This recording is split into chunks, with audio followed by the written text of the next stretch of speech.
Obama's re-election is great for moms, right? Aren't we just a bunch of mindless free spenders so in love with humanity we want to support every cause and child as though they were each our own? Aw, hells no. From jobs to healthcare to education, let's face it, ladies, we're screwed, and not in the much-needed 50 Shades of Grey way.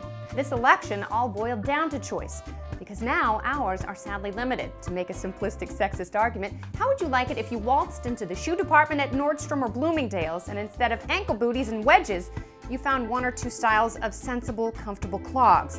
To borrow a term from Joe Biden, malarkey! With the employer mandate, small businesses are now compelled by law to provide health care for their full-time employees. What will this do? Will it bolster families and working moms by offering free medical care to those in need? Hardly. Many small business owners, desperate to stay afloat, will abandon full-time employees for their lesser-trained part-time brethren to stave off government insurance mandates.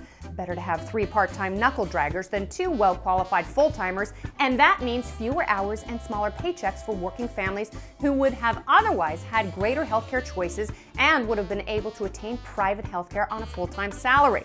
More families will be pushed to qualify for Medicaid, but according to the Washington Times, 60% of physicians who take it are not accepting new patients. And once you're in that system, your choices are greatly diminished.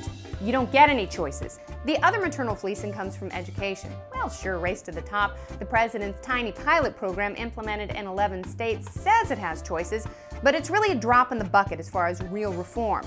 The administration is pushing national standards, which will lead to an even more centralized education system. Now that is a tepid and impractical response to anyone who has more than one kid. We all know, even if they come from the same womb, their needs are vastly different.